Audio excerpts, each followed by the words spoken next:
Look, this whole war on terror is a fraud. It's a farce. It's very difficult to say it out loud because people are intimidated against saying it. Because if you say it, they want to make you into a nutcase.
Approach 9/11, we remember that 3,000 lives were lost on that terrible Tuesday in 2001. Since then, what liberties have we lost to government overreach, corruption, and abuse?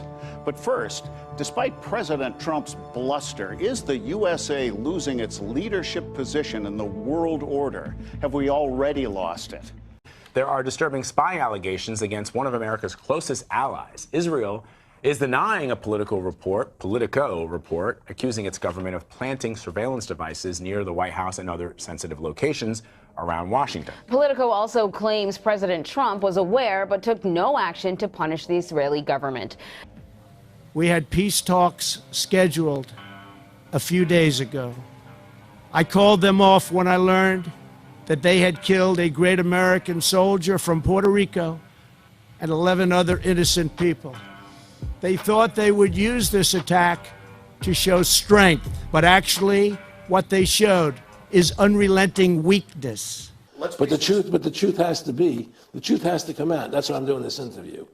The fact of the matter happens to be that the whole war on terror is a fraud, it's a farce. There's a war going on in Iraq because we invaded Iraq and people over there fighting, But the war on terror, it's a joke. And until we discover what really happened on 9/11 and who was responsible for 9/11, because that's where the war on terror emanates from. That's where it comes from. It was 9/11 that allowed this war on terror to begin. And until we get to the bottom root of 9/11, the truth of 9/11, we'll never know about the war on terror. The last 4 days, we have hit our enemy harder than they have ever been hit before, and that will continue. Called MC catchers or stingrays were first found near the White House and in other sensitive areas of Washington. But all that the Department of Homeland Security disclosed at that time was that it had found them. It wasn't sure who had put them there. So now, according to this Politico report, there's been this result of a counterintelligence probe launched into the matter by the FBI and others, and it has shown that Israel was behind the placement of these devices. That's based, it sounds like from this report, on an analysis of who was taking data off of them, because not all spy agencies can do this. Israel is strongly denying this, as you know. Jerusalem. It is a holy city to all three major Abrahamic religions. Jews, Muslims and Christians, they've coexisted within its walls for centuries, but it is only the Jews who lay claim to it as their exclusive capital. And that is a position that's been given added force since Donald Trump came to power in the United States, and in the face of international law, recognized the city as Israel's capital, as well as announcing he would relocate the U.S. embassy there from Tel Aviv.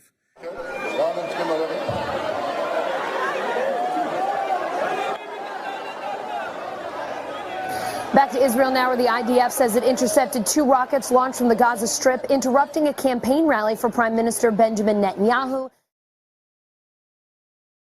Take heed that no man deceive you. For many shall come in my name, saying, I am Christ, and shall deceive many. I am the chosen one. Somebody had to do it. And ye shall hear of wars and rumors of wars. See that ye be not troubled, for all these things must come to pass. The United States but on the end is Wednesday not yet. announced sanctions on a network of companies, ships and individuals that it says are involved in selling oil to finance terrorist activities of the special branch of Iran's armed forces, the Islamic Revolutionary Guard Corps. The Trump administration has designated the IRGC a terrorist organization. Today, the United States government is intensifying our maximum pressure campaign against the Islamic Republic of Iran.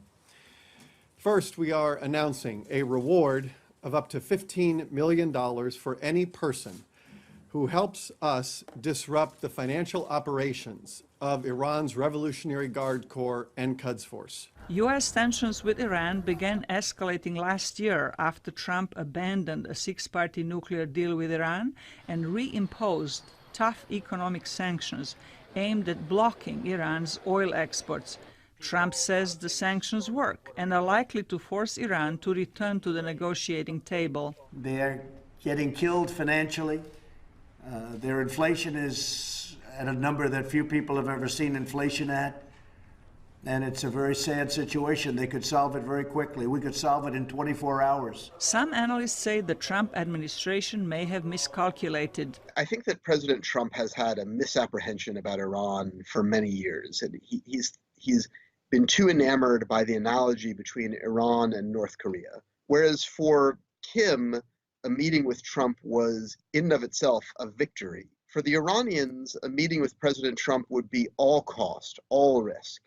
And so the only way to get the meeting that he wants is to put something real on the table to balance out the cost and the risk that the Iranians would be suffering. Washington-based analyst Jared Blank told VOA that additional pressure on Iran, the State Department announced Wednesday, may lead to more confrontation in the region, rather than to negotiations with Tehran. Blank said the French proposal to offer Iran a loan to prop up its economy in exchange for its compliance with the nuclear deal could de-escalate the tensions, but he said the Trump administration clearly is not interested in it. For nation shall rise against nation, and kingdom against kingdom. There is talk that countries like China and Russia and Turkey and India are looking to dump the dollar. And there shall be famines and pestilences and earthquakes in divers places.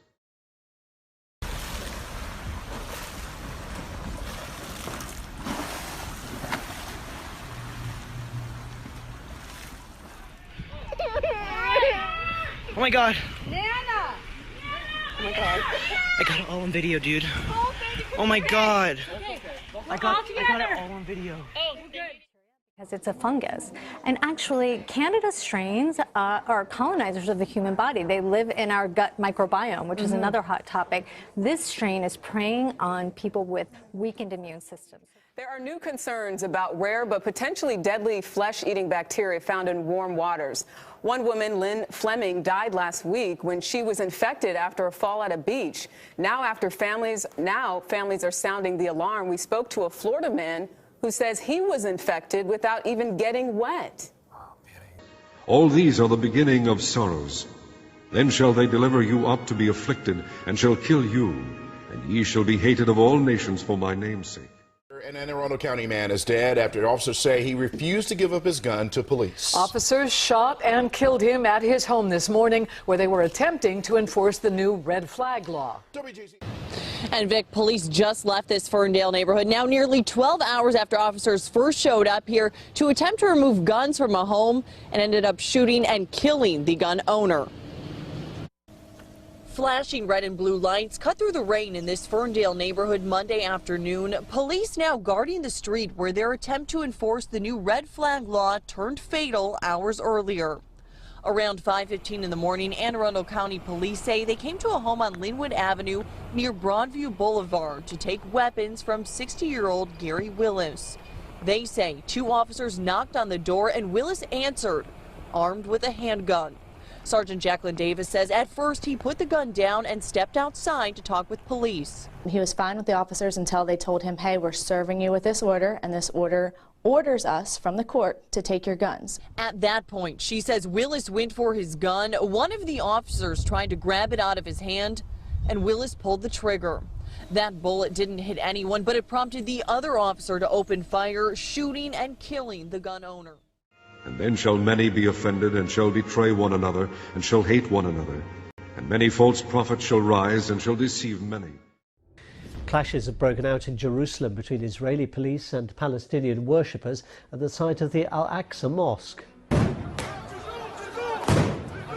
police fired stun grenades to disperse crowds after tens of thousands of Palestinians assembled to celebrate the Muslim festival of Eid al-Adha.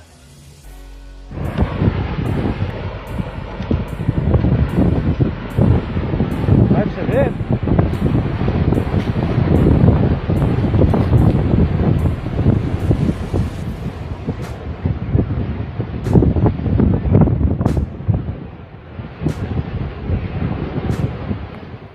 Iran has a chance to really build themselves up and be a very great nation, greater than before. But they have to stop terrorism. That is your #1 nation of terror. It's 1500 hours GMT, and you're watching live pictures from the Israel-Lebanon border. We are continuing our breaking news coverage of the tension between Hezbollah and Israel. In the last hour, we've seen an escalation between the two sides. Israel has confirmed multiple hits on an army base, while the Lebanese armed group Hezbollah says its fighters destroyed an Israeli tank. Israel has not yet confirmed any casualties. Well, the Lebanese army says Israeli forces have fired at least 40 shells at border villages in southern Lebanon. In a series of tweets, President Donald Trump says that as part of ongoing peace talks, he was due to host the Taliban and the Afghan president at Camp David. That's the presidential retreat outside Washington and a famous site for peace negotiations. He said the Taliban were due to fly to the US Saturday evening. Trump said the reason for cancelling was a bombing by the Taliban, which the militant group said was carried out to strengthen their negotiating hand. On Monday night, Prime Minister Benjamin Netanyahu revealing what he says are new secrets from Iran's nuclear archive. In this side, Iran conducted experiments to develop nuclear weapons. And calling once again on the international community to follow the lead of President Donald Trump and sanction Iran.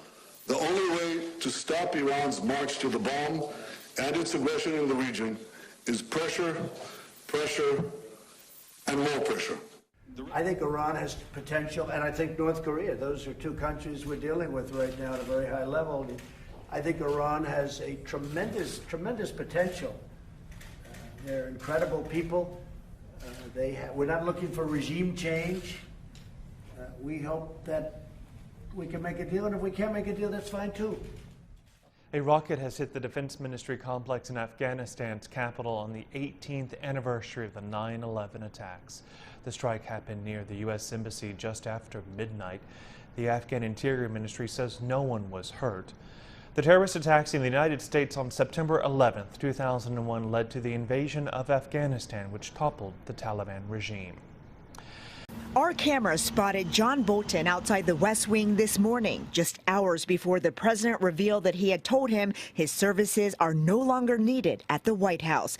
But the ousted National Security Advisor disputed that, saying he offered to leave. His resignation letter delivered to the president this morning. We're going to announce sanctions against... Notoriously hawkish, Bolton took a hardline approach to foreign policy that clashed with the president's. Most recently, he opposed the widely criticized plan to meet with Taliban leaders at Camp David.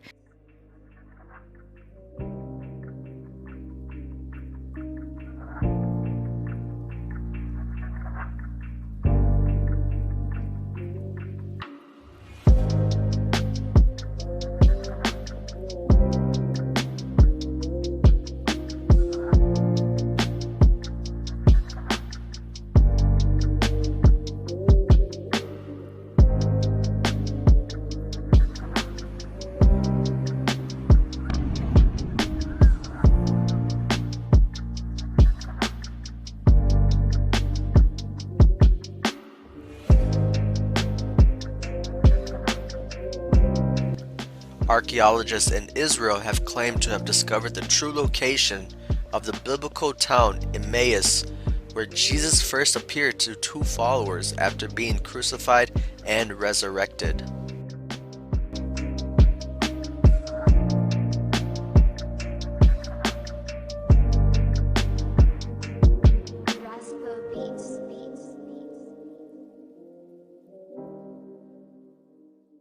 To begin, United States President Donald Trump strongly hinted on Sunday that the likely rollout of his long-awaited peace plan will follow Israel's upcoming September elections. But Trump then added that sections of it may still be released piecemeal until the full plan is revealed. Additionally, Trump referenced the length of time that the murderous animosity has existed between Jews and Arabs in formerly Ottoman Palestine and now modern-day Israel, opining that making a deal is difficult when there's so much hate.